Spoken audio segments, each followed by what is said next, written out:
Yes, yes. yes. Yeah. It's 101 ESPN. This is Balloon Party. It's driven by Mungan, St. Louis Acura, and Alton Toyota. Timothy, Mike, McKernan, Action Jackson with you. Come watch on YouTube because we look really good today. I'm wearing my TMA shirt. There it is, Banny Rooster. Would you call that navy or a midnight gray? I thought you were going to say navy or midnight blue. I think those are the same color.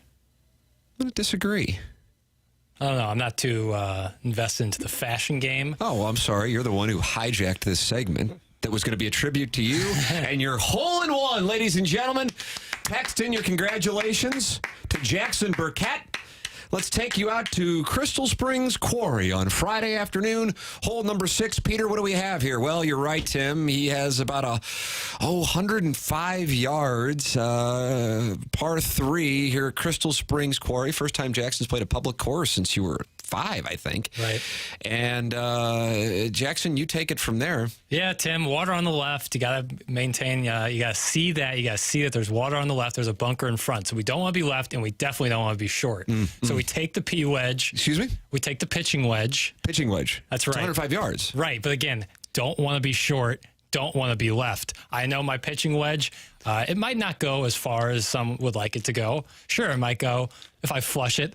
$1.18, but I figured I'm gonna just swing nice and easy hole. Let's not do anything crazy. Let's just get it on the middle of the green, hit it. It's on a direct line, and I go, oh, there's a little hill there with a lip of the bunker in front, so you can't really see the hole. So I know it's going to be close, and then as we approach the green, there's the ball in the hole. Hole-in-one number 2 in my career, and it was a great start to a wonderful weekend. A great start to a wonderful weekend. Yeah. The congratulations that are coming into the Air Comfort Service text line. Got to go into the YouTube and see what's doing, but I would imagine that is also full of congratulations. Yeah.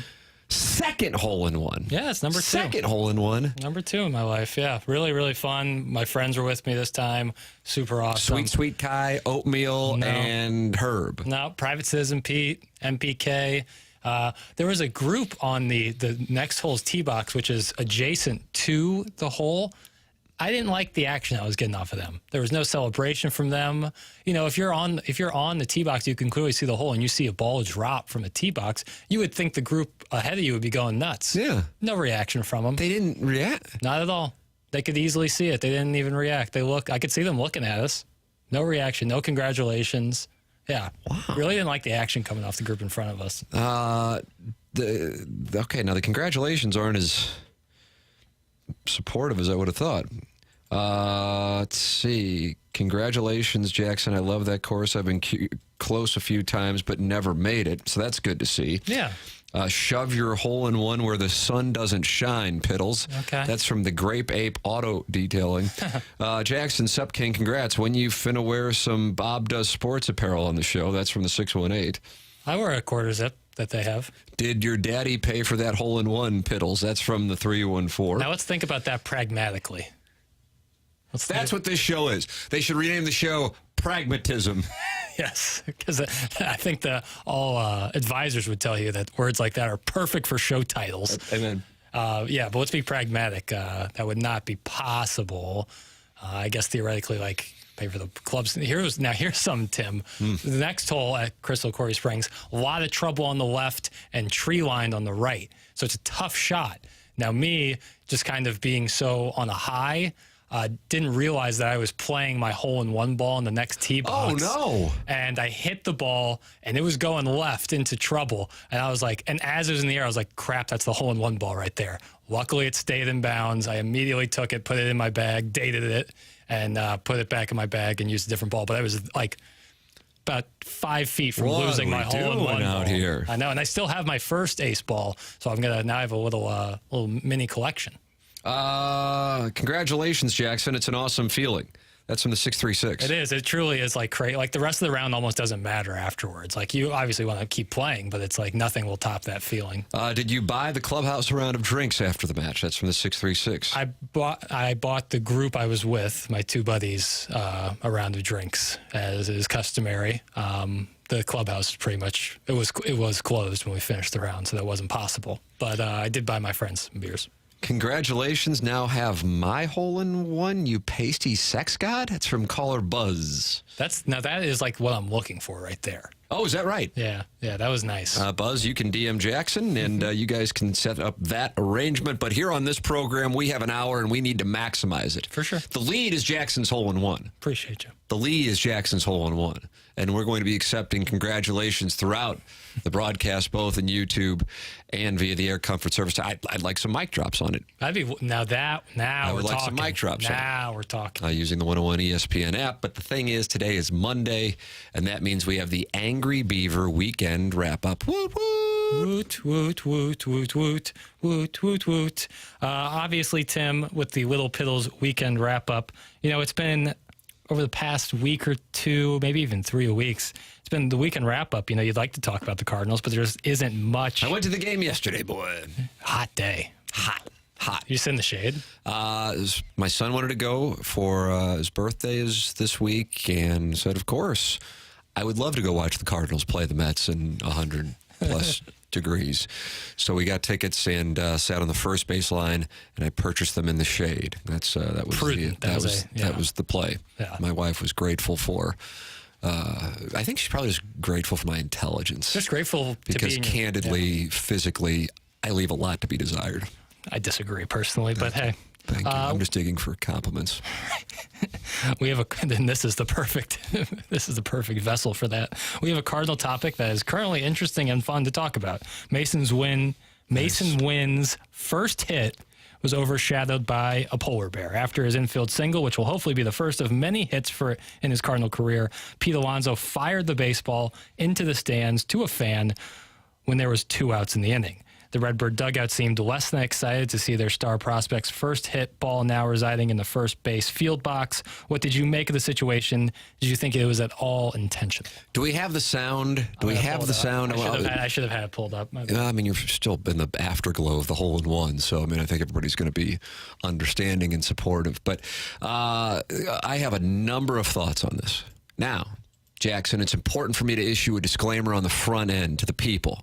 Because when we have bias, I think it's important to attempt to acknowledge that we have bias. And my bias in 2023 is if everybody is going one way, I tend to default to everybody must be wrong. I think it's my anti-social media nature. That's what I think it is.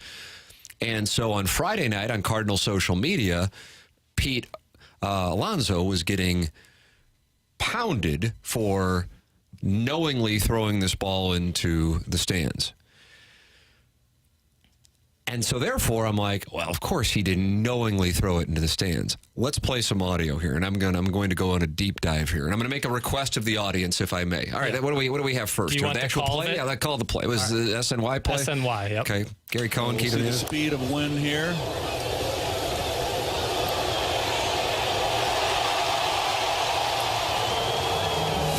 Take it. The first base umpire, John Tumpane, is looking over in the Cardinal dugout and admonishing somebody. Oh, they're probably screaming and said it was a balk. Last year when the Mets were here, a year ago April, there was some hard feelings between these two teams. It's a high fastball thrown by Edman, and it's 0-2. Apparently, the Cardinal dugout was upset with Alonso because Pete threw the ball in the crowd, and that was Winn's first hit. Oh, Pete. So Pete probably didn't realize it. Yes, he didn't. And we'll see if the Cardinals can retrieve that for Masyn Winn. Meanwhile, Edman strikes out to end the inning. 4 strikeouts for McKernan. Well, there's some drama going on here. We showed you that Pete Alonso inadvertently threw Masyn Winn's first big league hit into the stands. And the young lady who got the ball apparently did not want to quickly give it up.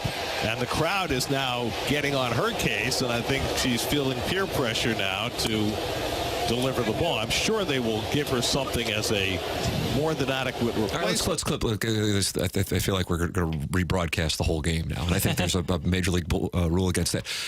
So you were hearing at the and he threw the ball up, I would say, approximately 20 rows. Would you say that that's accurate? Yeah. Okay. Yep. Yeah. Now, my initial thought was, this is a Cardinal social media thing, and we're just going to attack the guy and call him, as Ali Marmol's lips were caught doing. What did he call him? Ooh, there was some back and forth. I actually think what was originally said that he was saying is not true. Oh, wow, look at you. I don't think he was calling. I think he said, "What the F are you going to do about it?" You don't think he was calling him an effing D-bag? That's what I originally saw, but I think they did like a slowed down version. I think he said, "What the F are you going to do about it?" Like Ali Marmol against Pete Alonso? That's what I saw. But I don't know if I would necessarily I wouldn't allow that on the board if I were Las Vegas. But Pete Alonso addressed it afterwards. Here is what he had to say. No, I feel horrible. I feel awful. I didn't mean to. I know it sounds stupid, but it is just a bad brain fart. I know throwing the ball in the stands that robs him of a kind of a really special moment. But I feel really bad thinking back on my first hit and just getting the ball thrown back to the dugout. I feel awful. I feel like a piece of crap. Just in the heat of the moment, you kind of just get lost. I just kind of got up from trying to make a play, and then umpire said, "Hey, we're going to switch this ball out." So I'm like, okay, like I'm going to do what I always do, like I always throw the ball in the stands, but I'll never throw the ball in the stands again. I'm just going to roll every ball to the dugout when they're going to switch it out. But that's a really bad mistake, and it's completely unintentional. I feel horrible about it. So Pete Alonso then wound up sending over a bottle of Don Julio 1942 and an autographed bat to Masyn Winn. So here's the thing, Jackson. I feel like we can try this case. Mm-hmm. We're just going to need somebody to do the legwork. Right. I'll be Tom Cruise. You be Demi Moore. Oh, I was hoping I could be Bacon. Kevin Bacon. Yeah. Watch this. Jack. Yes. Few good men. Yeah. Right after Colonel Jessup. Yeah. You cut these guys loose. Jack. So here's what we can do. Has Pete Alonso taken a ball and gunned it 20 rows up in the stands before? And if he has, well, then that's pattern of past practice. But I will tell you this. There's that thumb. I've been watching baseball since August of 1982, and I have never seen a ball player, in particular an infielder, take the ball and gun it up He threw 20 rows. He threw that thing. I don't know what to say. So, unfortunately, I'm going to actually take the populist stance and say if I had to bet, for me, $10 is more than enough. But for you, let's say at $10,000. Now we're talking. Okay, something that you would feel a little bit. Right, I want to like have a sweat. Right. I would say he did it on purpose. Do you agree with me? Like gun to my head, if you had to tell me, yeah, because I absolutely think why would you do that? I just don't. Nobody does it, and I hate to be on the side of social media. I really do. I know you do, especially like angry Cardinal fan social media. Yeah, it might be like those. Y'all ain't my people, right? I was about to say. I don't want to be. I was about to say. Got to be honest with you. Yep. But in this case, here's my reasoning. Number one, if somebody could say, this is what he does. He takes a ball and throws it 25 rows up into the stands. I go, oh, okay. And maybe he did, and maybe he does. I don't know. I haven't seen it yet. He had struck out twice, and he had flied out so far in the game. He has Stubby Clapp chirping at him, who took him down last year. 5 feet from him when that play happens. Right. The Cardinal dugout is yelling at him. Right.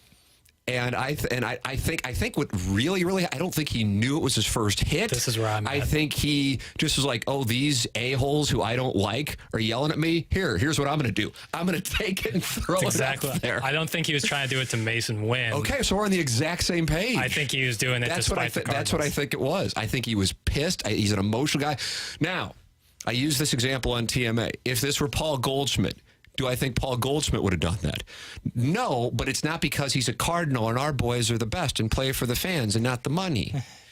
No, because Paul Goldschmidt is like operating on even keel, same heart rate. Yep. It could be Game 7 of the World Series or Tuesday night against the Marlins in April. It's just he doesn't run hot. Right. Alonso does. And he has history with the Cardinals. And so that is why, if I had to bet, again, I'm not certain of it. And if somebody can provide an example of just one where he takes a ball and guns it over the net in the middle of an inning. In the middle of an inning, I'd go, okay, but I got to tell you, that's where I am on it. No. And I'm ashamed of myself, but I have to tell the people what I think, and that's what I think. Yeah, like I said, I don't think he was doing it to spite Masyn Winn and be like, here, you want your first ball, it's in the stands now. I think it was the dugout's yelling at him, give us the ball, give us the ball, give us the ball. And he was like, oh, you want the ball? Right. And then he gunned it. Yeah, because I've never, ever seen an infielder in the middle of an inning. Underhand toss it over the net. Right. You know, I mean, he gunned it. Right. Then the poor girl who catches the thing, Right. she's on the receiving end of social media come to life, which is a group of people who one-on-one would never scream, give it back, but in the safety of numbers. Right. Now we're just going to be complete a-holes and yell at her the whole time. So, that was a brilliant moment. And then she's like, oh, my God, I'm not going to get out of here alive. I'm Steve Bartman 20 years later, so I got to give the damn ball back. And she probably had no idea herself. Exactly. I mean, it's tough to think that a major, like Pete Alonso, a guy who plays 162 of these, is aware of everyone's first hit. Like, I don't think that's the case. But I don't think he does that all the time. I'd be surprised if he does that all the And time. if I see it even just one time, like, okay. Right, exactly. Then there you go. Then I lost my $10, you lost your $10,000. Would agree. But if that's not the case, and this is, maybe an outfielder, when the ball goes foul, it bounces, they catch it, they'll hand it to a guy in the middle of an inning. But an infielder throwing it, because it's a big fence, it's a big netting. Like, you have to throw it. Gunned it back up there. So weird. And the Cardinals were so mad. I was watching for when Michaelis faced him, considering the Cubs thing that happened a few weeks ago on Saturday night. And unfortunately, he came up with runners at the corners and nobody out. Otherwise, I have a feeling. So when I was there yesterday, first pitch to Alonso was inside. It wasn't like egregious, but it was inside. And who knows? I mean, it could have just been, everybody's sweaty as hell yesterday. So who knows? But either way, it was a spot where I'm going, I got to say, I think he did it. Again, I'm not 100%. I'm not even 75%, but I got to bet. I'm betting he did. What do you think? 314-399-9646. And where were you when you heard about Jackson's hole-in-one on Friday? And then we'll go through hole by hole, the front nine in the next segment, back nine, third segment. And then we'll look ahead to your next round in the final segment. What's working for me, what's not, how I manage the course. Exactly, as you shot shape. This is Balloon Party, driven by Mung and St. Louis Acura. Alton Toyota, 101 ESPN.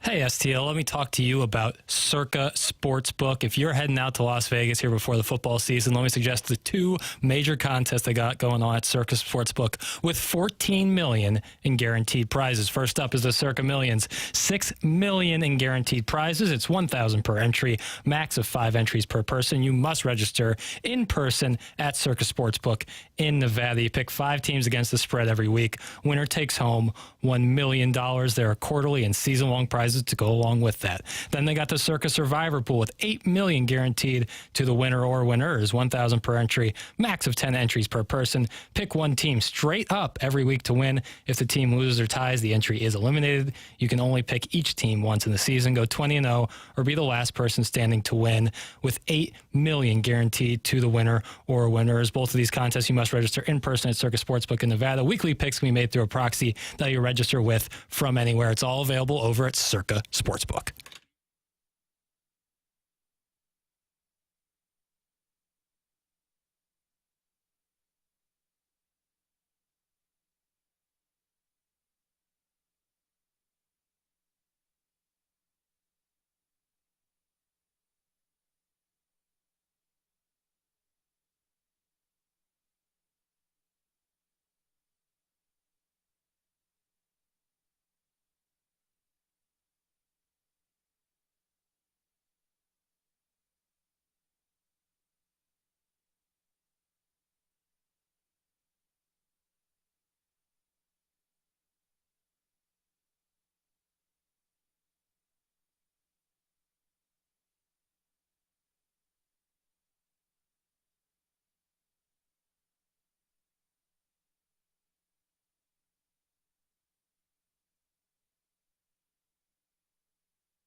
Welcome back. It's Balloon Party. I'm telling gambling lost stories to Jackson during the break. Because, I mean, this guy right now, he's riding high. Have to be, right? And so I'm making you feel even better by what I was doing at the exact same time, which was losing. What, again, to me, and to all of our listeners is a lot of money. Not, of course, to everybody. Get involved on the show. People are really on board with the, they think Pete Alonso did an intentional thing. I mean, like, I would say 90% of the texts we've gotten here, Balloon Party 101 ESPN. Watch on YouTube. Yeah, and I think Check out this Midnight Heather. That's actually more accurate. It could be Midnight Heather. T-shirt I'm wearing, TMA shirt. TMASTL.com. Get your merch. Yep. He wouldn't have apologized like that if he knew, like, if he was doing it like, oh, I knew that was Winn's ball and I threw it up there. But knowing that afterwards, the apology still would make sense, why he would be so sincere in his apology and how many times he did apologize. That would still track if he did it intentionally, despite the Cardinals, less so Masyn Winn. And saying the gift over was nice. I mean, all in all, Masyn Winn got the ball. The woman who caught the ball from Pete Alonso got a good little haul for what she got, and Masyn Winn. After she was scared for her life for 5 minutes. Right. I mean, I think she was an unfortunate victim in this situation, as much as a victim you could be, you know, getting a baseball in a baseball game. But, yeah, super weird situation, I would describe it as. Mm-hmm. And another chapter in the Pete Alonso versus the Cardinals saga, which we talked about on Friday. Get a chance to play each other. Oh, we did. We talked about the organic rivalries and something like this. Yes, 100%. This is an organic rivalry thing. Right. Yes, I would agree with you. Question number 2, Lil Piddles Angry Beaver Weekend Wrap-Up. Where are you going with question 2? I honestly forgot, Perfect. and now I have it. We have seen multiple stories recently in golf specifically, with fans yelling things in players' backswings relating to gambling. The first one was with the American Century Championship, where the 18th hole, the co-leader had something yelled in the backswing. It was alleged that the yeller had some action on eventual winner Steph Curry. This weekend, the heckler yelled something at Max Homa to pull his putt in the middle of his stroke, and he had some action on Homa missing. Do you think this is a byproduct of legalized gambling, and we will see more and more of this? Is it going to be relegated to just golf, a sport where yelling in the middle of the action is very much frowned upon and very much can change the outcome? Yes, I think the answer is yes. And I don't know what the solution is. So if I'm going to present a problem, I oftentimes like to attempt to present a solution. I don't know what the solution is, because this doesn't mean that it was legalized gambling. I've been at golf tournaments. Sure. Honda Classic number 17, yeah, which is a tough hole. And it's kind of like the bear trap, or not the bear trap, it is the bear trap there, the Waste Management 16 there, Right. where a bunch of people, it's not the size, but it's still kind of got that, Energy. that energy. And it was a Friday afternoon, and, of younger people, and everybody's having booze and all that. And guys are just gambling. And what they're doing is they're gambling. Will he be on? Will he not? Will he be within, will he birdie it? Will he not? Will he bogey it? That could go on well before legalized gambling. And it did. This was a few years ago when I was at that thing and people were gambling. As Max Homa recounted, the guy bet $3, so it wasn't like it was necessarily a huge amount of money. And what pissed him off was Chris Kirk, who was his playing partner. A guy yelled in his swing. That's what set him off. Right. So Max was kind of prepared that it might happen during his, and so he was dialed in to not allow it to freak him out. I think the bigger thing that's going on now is you have people getting even more heated than before, with both from the fans to the athletes and the athletes to the fans. We talk about the Pete Alonso thing, whatever may be the case there. Tommy Pham this weekend, the former Cardinal, got in a heated exchange with a Padres fan. He spent 2 seasons in San Diego, and now he's with the Diamondbacks after the trade. The person who posted the video of Tommy Pham with total like I went back, I don't know why I get consumed by this stuff, but I like to dig into it. Having received, and not necessarily here where it's all hate texts, but hate texts on TMA, and I'll go, okay, is this person kind of, so we can see the text history. Yeah. And then you kind of go, okay, you recognize what you're dealing with, and you just go, we'll just move past that one. If it's somebody who oftentimes sends in texts that you go, they make you think, or they make a valid point, and it's not necessarily all angry, it has more credibility. Again, that's where I'm coming from, having done this for a number of years. So I went back through this guy's timeline who posted the video, and he said he really hopes Tommy gets the help he needs. In my opinion, before digging through his tweet history, I thought, this guy is full of crap. He baited Tommy Pham, and then Tommy Pham came back after him, and then Tommy Pham spoke about it afterwards and said the guy called him a piece of S. Yep. And then sure enough, this guy is a complete, he's a problem on Twitter, for lack of a better term. Yeah. But then he did the half-hearted, I hope Tommy gets the help he needs. Right. And if you really are concerned about Tommy Pham's mental state, you know what you do? You take a video of him screaming at you, and then you post it on Twitter. Right. Without what you said before Of course. Because spark it. Yes. Because we're now in an era where if you defend yourself, you're either thin-skinned or you can then lose your job. Right. Never mind the antagonist, which to me, again, I want to focus on is a phenomenon that exists, that somehow if you're the one who calls somebody an effing D-bag on social media and then somebody responds, somehow the antagonist is not the problem. Right. It's the person who responds is the one who's being thin-skinned. It's a phenomenon, but this is what I believe is at the moment culturally accepted, and certainly not necessarily applying to much critical thought. Digressing from that, you now have fans, and all it takes is just one. I mean, there were 40,000 people, I would imagine, in San Diego at that game, 30,000, whatever. Huge crowd in Chicago for that golf tournament. And it's one guy. And then it goes, oh, the people at the golf tournament. Oh, the people at the Padres games. And that's not fair, because you're talking about less than 1%. But I do think this stuff is going on more now than it was even a decade ago. The issue is I don't really know what the solution is. Max Homa was on 18. And as he said, he goes, what are they going to do? Kick him out for the rest of the day? I was the last one out there. Right. Yeah. So what's the penalty? Guy had nothing to lose. Right. Yeah. So I don't know what the solution is. I don't know what I think they escorted this Padres fan and his wife out after that song and dance. Right.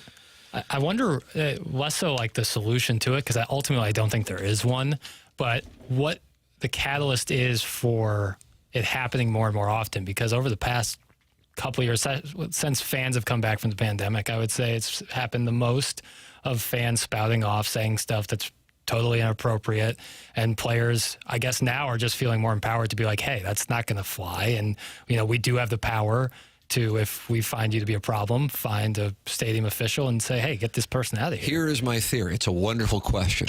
I think you're a wonderful boy. Now, Thank with you. a hole-in-one, too. Thank Two of them, for that matter. People want to collect, take your pick of whatever term you would want to use, Right. a win on the internet. Sure. And so they hold up the phone, and then they see if they can get their moment. Yeah. Now, that's not, of course, everybody. If you are doing well professionally and personally, is that how you're going to spend your evening? Most likely not. Probably. But if you've met some adversity with the ladies and you're an incel, and you got yourself a dog avatar account. Right. Now we're talking. Now you're talking. These are your people. Right. That's my base. Now you can take out somebody who you don't like for whatever reason. Sure. And has money and probably is candidly engaging in coitus and therefore is the opposite of you. And now you can get them. Yeah. And that, I think, is that if you want me to simplify it, that's the game. Yeah. Now, I also went deep on the Tommy Pham thing. I did. Oh, did you really? Yeah, Tommy Pham is interesting to me, and I think that in this topic of fans yelling stuff at players is also really interesting to me. And the guy says, because he's posting it on behalf of his buddy, and he says, "Oh, my buddy, he throws some shots, but it's always in good fun," and no one ever reacts. It's like, no, Tommy Pham is just the first person to say. And Tommy Pham will react. I mean, Tommy Pham, you couldn't. I don't know if you could pick a major leaguer. Like, you go, okay, who, if you wanted to get a reaction from a major league ball player, and I might go Joey Votto. Votto would be up there. But Tommy Pham, once I thought through it, I mean, he's not necessarily at the forefront of your mind, but he is absolutely one. I mean, he's got the Jock Peterson slap over fantasy football. Yep. He was complaining about the Cardinals, workout cycle or something like that. Right. He's bounced around from team to team, usually as a tell. Yeah. If you can't hold down a job, usually a tell. Mm-hmm. But that doesn't necessarily then it doesn't make it him right. You just yeah. have to be a robot, and you just have to ignore it. I mean, Right. and that's the thing. It's completely ridiculously unfair. And then what is the counter? Well, he makes millions of dollars to play a kid's game, so therefore I can act like an a-hole. Right. It's a phenomenal logic. And, of course, it's illogical, but that is the defense. Your thoughts are welcome. 314-399-9646. Tim McKernan, Action Jackson with you. This is Balloon Party on 101 ESPN.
This is Action Jackson with a Sports Center update driven by Johnny Londoff Chevrolet and Johnny Londoff Autoplex. The Cardinals win yesterday after dropping the first two to the New York Mets. The final score 7-3 yesterday. They will take on the Pittsburgh Pirates tonight. First pitch, 6:05 p.m. That was another Sports Center update driven by Johnny Londoff. Find new roads and shop 24/7 at londoff.com and londoffautoplex.com. Are you kidding me?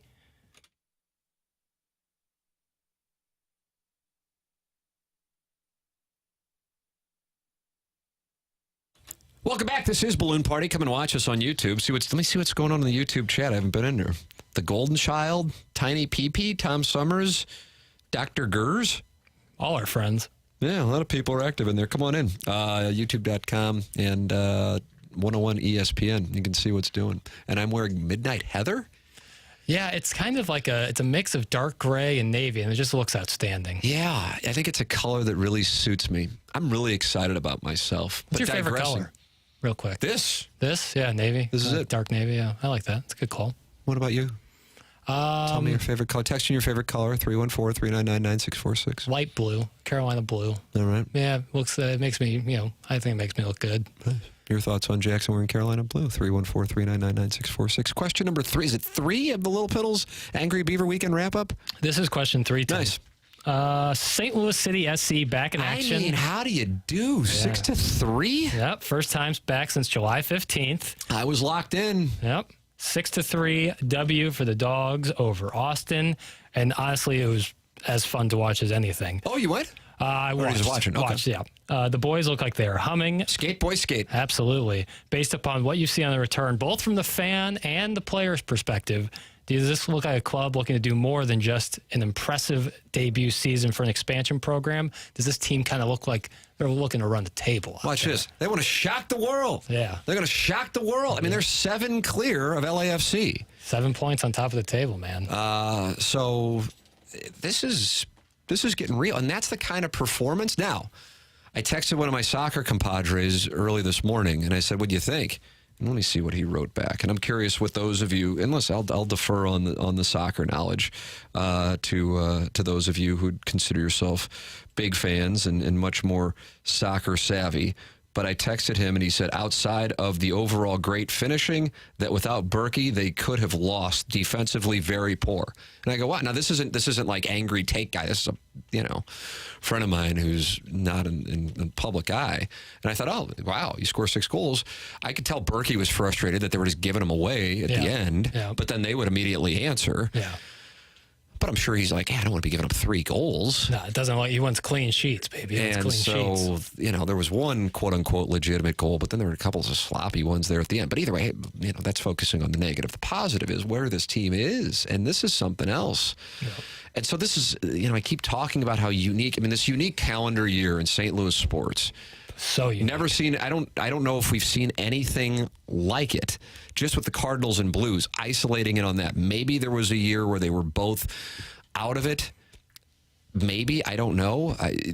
But even in like 2007, the Cardinals were kind of lurking. In both of these cases, both teams being all-out sellers, and you kind of knew it for a while going into the deadline. This is different. Missouri may be good. Maybe they won't be. Who knows? We'll have an answer by the end of September. If they're 4-1, you got a live situation, or 5-0. If it's 3-2 or worse, that's going to be a problem. No doubt. But barring a huge surprise, City is going to be in the mix. And as Taylor Twellman has talked about since the beginning, every time he joins us on Tuesdays, presented by Together Credit Union, you want to host a playoff game. Well, now you're looking at, they're, as you said, 7 points clear of LAFC. And this is really starting to get real. And for the record, and I say this not to be condescending, because I realize most people probably weren't paying any attention to MLS before this year, or at least not a whole lot in this audience. I'm sure some of you have been hardcore fans, but we're speaking to the masses here. The way that the playoffs work in the MLS is 9 get in from each conference, and the 8 and 9 play each other to play the number 1 seed. Yeah, it's a best of 3. Yes, right. Correct. Yep. So that's the way that it winds up working out. Right. So it's a huge opportunity. Point being, they're in a great spot to host some games. And that atmosphere on a Sunday night, 8:30 start, hotter than hell. Yep. Didn't matter. That place is an incredible building. I was listening to the play-by-play guy. I didn't recognize his voice. Twellman wasn't on it. He was on the League Cup on Saturday night in Nashville, which was also awesome. incredible. That was awesome. In so many different ways. But he's like, you would never guess that this is a first-year franchise with the building, the atmosphere, the fans, and the product on the field. And he's talking about the building. It's like a classic European football setup where downtown kind of filters to the building. Right. The fans are as involved and knowledgeable as they are. It's a great setup. So getting back to how this is going to be such a unique October with the Cardinals not even remotely in the mix, it's a real opportunity for both Missouri football and City to capture the St. Louis sports market for a sustained period of time. And that might not be the case going forward if the Cardinals do right the ship. And October is a Cardinal month. This is a hell of an opportunity. And mathematically now it's starting to get to a point where they are in a spot where they would be incredibly disappointed to not host a playoff game. Now you're starting to get in and talking about winning the Western Conference. It's a hell of a story. And it's not just like sneaking them out. I mean, they scored 6 goals. Yeah, I mean, the offense was firing. Now, in the Berkey thing, it's kind of been the theme all year. And it's not like trying to take shots at the defense, but Berkey has been the reason for a lot of the games where they've been so dominant because he is a world-class goalkeeper, played for Borussia Dortmund for so long. I'd be really curious because we saw Inter Miami a week or two before Messi came. I'd love to see what Messi looks like up against a world-class goalkeeper like Berkey, because so far in he's like scored in like every game and they haven't lost yet when he's been there, but he's like dummying some goalkeepers, like shooting way far out and just kind of toying with people. I'd love to see what he looks like, but that Leagues Cup final was awesome. That was a classic. Penalty shootout. I watched it. And where the goalies had to go. Yeah, the goalies went. It was outstanding. It really was good. I mean, MLS is trending. Yeah, man. You kind of knew it, but the Messi thing has put it in another world. Whole different. And these atmospheres, it's something else. I mean, it's a great thing what St. Louis has, and it's a credit to the franchise with what they are, what they're doing. Jackson, you wouldn't happen to have question 4, would you, or do you not have it in front of you? I sure do have it, Tim. Except the problem is. Question 4 is the final one I have. And so, yeah, throw the water bottle, please. Get a hole in one, and let's take the day off. But it's a big picture. All right, I think it's what you're telling me is take a break. I could sense it anyway. Yeah. I mean... Yeah, you got to wipe your face down before you talk. Some of the things I do are just for the ladies watching on YouTube. Right. That got them going. Absolutely. What a turn on. All right, so we have this big picture question that Jackson has because he didn't do 6 questions. I think Angry Beaver is going to file a grievance about that. They expect 6 questions on these Piddles questions. And that's very much, that's understandable. And you're not here on Wednesday, Thursday, and Friday. This guy's going to Las Vegas. Oh, that's right, yeah. Me and Matt Rocchio, South City, Dirty. Matt Rocchio is so good. I think he's going to do look great. at you. I saw him on Friday. Does he know to do Piddles? Hey, this is sponsored, Rocchio. Oh, he knows. He knows. I know from working with me on TMA, you just assume we're going to come in here with no plan. Couldn't be more wrong. Right. I saw Rocchio like right after I hit the hole-in-one. He was out there? I went to Obie Clark's afterwards, and he was there. God, I wish I could golf on Fridays. Right. All right, we got to break Jackson's big picture question. Question number 4, which is the last question because he got a hole in one and he didn't want to do 6 questions, is next here on Balloon Party.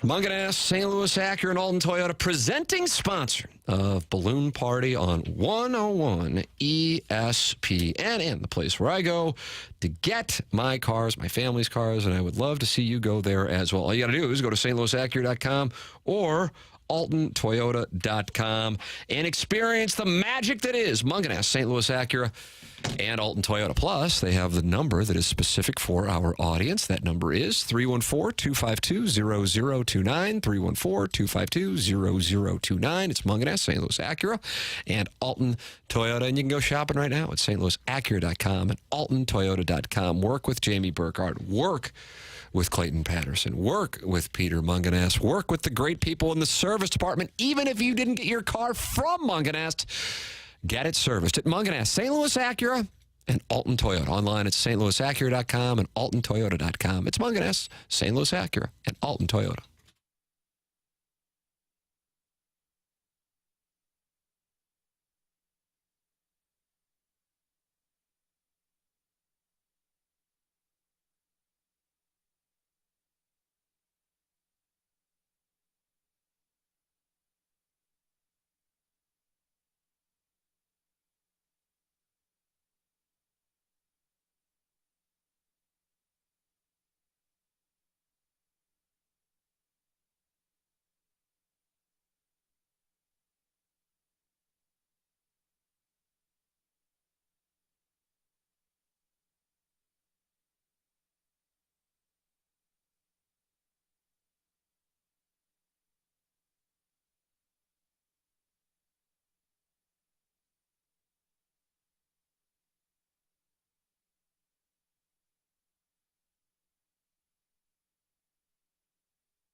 Welcome back. This is Balloon Party on 101 ESPN. My name is Tim McKernan. That's Action Jackson. We're on YouTube.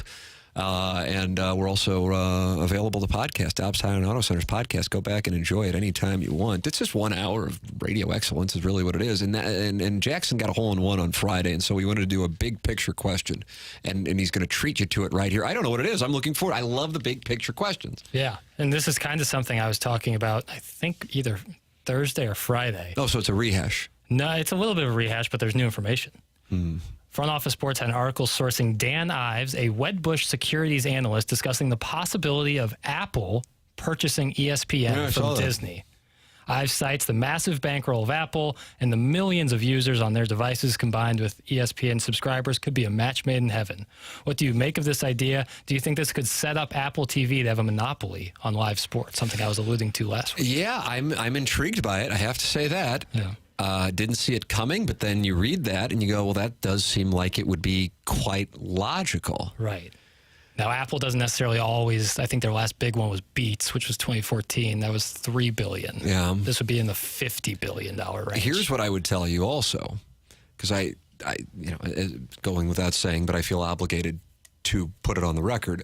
We don't know the financials. Anything we're going to say is 100% speculative. And also, Jackson owns, what do you own? You own 10% of Apple? I had 15%. Your trust does, because you're a trust fund guy. I know that. Right. Well, we had a cash flow problem in Q3 of 21, so we offloaded 5% of it. That's right. That's right. But we got futures everywhere. Okay. So you're well positioned. Very, and your portfolio is strong. And liquid AF. Quite strong. Liquid AF. That's the name of the show. I would hope that if that did happen, ESPN could find a way to up its game. Right. And listen, nobody enjoys a Dan Orlovsky take more than me. You're the president of the fan club. You moderate a Reddit thread. I do. On Dan Orlovsky's excellence. But I would love it. And maybe it's one of those things that you grew up with it, so you long for it, even though it's not possible to have happen again. But I'm dead serious. I don't know. I feel like every other week I'm saying, I watched SportsCenter this morning. The anchors pop up. This is the 6 a.m. one live, too. And I'm like, who are these people? Right. And I know there are talented people out there. I mean, hell, for every one available job in sports television, there's probably 100 people who want it. So there's got to be plenty. And we can have a little, more to it. But I get why they're not doing that, and they're hiring people, and I'm sure people go, oh, they're on ESPN, they must be making a lot of money. I would tell you that's probably not the case.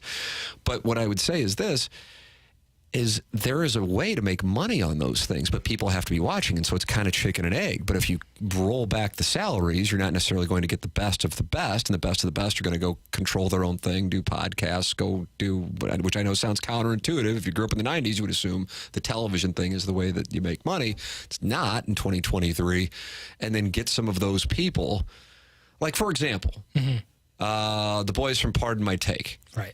If you knew, and I'm not like Barstool, like worship Barstool. Right. That's not what I'm doing here. But I'm just saying, like those kinds of personalities, if they had a show, and I know that ESPN had the show, and then they had the Sam Ponder thing, and then all hell broke loose, and they got rid of the show. But if they were anchoring SportsCenter, or if in a segment with Van Pelt, those guys are going to be on there. Right. True, and then also more, analysis than take smiths and yelling about crap. I don't know. I feel like there's an opportunity that nobody is filling, and if you have capital behind it, you could really see an increase. Because at the moment, I think ESPN, its value may be lower than ever before. I'm saying this on 101 ESPN. Don't care. This is what I think. If they want to whack me, feel free. But I got to be honest with people. I think as far as the trajectory goes, and some people get into the politics of it, I have no interest in talking about that, because I don't think that's got nothing to do with my opinion of it. I just think the product's crap. That's where I'm coming from. Right. And I, personally, if Apple were to make that purchase and would use their interface that they use, I stream a lot of sports, Tim. I don't have cable, so I stream sports exclusively. I've used every single platform streaming product, whether it's Fox's, ESPN's, CBS's. Far and away, the one with the least amount of issues and the easiest to use is Apple's. I couldn't agree more. Apple streaming MLS or the occasional baseball games they have, it's so easy. So if they were to do that, because you would have then Monday Night Football, a ton of NBA games, NHL games, Sunday Night Baseball. There's a ton of stuff that they would have. If that was all on Apple's thing, count me in, man, because that is an easy system to use. And second to that, second best, the Masters. The Masters streaming is elite. Yeah. Elite streaming. And what is the common thread here? The common thread. I got 3 seconds for you. I do. I wish I don't know the common thread. Cash. Cash. I mean, the gentleman and I guess Condi Rice at Augusta National, they don't even take commercials. No. Their sandwiches are like $3 when you go on the grounds. Why? Because they have so much and they don't want to be beholden to anybody. Right. So here, and what are we going to do? Well, we know the importance of having a quality app. You throw in this, you throw in that, because writing checks for those guys, once you're in that thing, it's nothing. It's like you with the $10,000 is $10 to me. Mm-hmm. For them, it's 10 cents. You know what I mean? It's it doesn't matter. And if Apple wants to really do it, I think they could do it. Right. And people go, well, what happened to the era of whomever you may like? Dan Patrick, Craig Kilborn, Keith Olbermann, Stuart Scott, Rich Eisen, whomever. I'm sure I'm leaving people out. Well, they got to a point where they're like, well, we're not making as much, so we're not going to pay these people as much. And so they wanted to create replaceable Sports Center anchors, with the exception of Scott Van Pelt. Truly, he's got his thing. And I'm not talking about, obviously they spent money on Joe Buck, Troy Aikman, and Stephen A. Smith. They spend money, don't get me wrong. But I think they could bring back programs that become destination viewing. Right. It's not like people aren't interested in sports anymore. They're not interested in the way that ESPN is delivering it now. And therefore, there is an opportunity. But you need capital. Apple has the capital. Disney's restructuring. And that has been the big Bob Iger charge. We'll do more CNBC stuff tomorrow. Time for us to go. For Action Jackson, I'm Tim McKernan. This has been Balloon Party, driven by Mung and St. Louis Acura and Alton Toyota, 101 ESPN.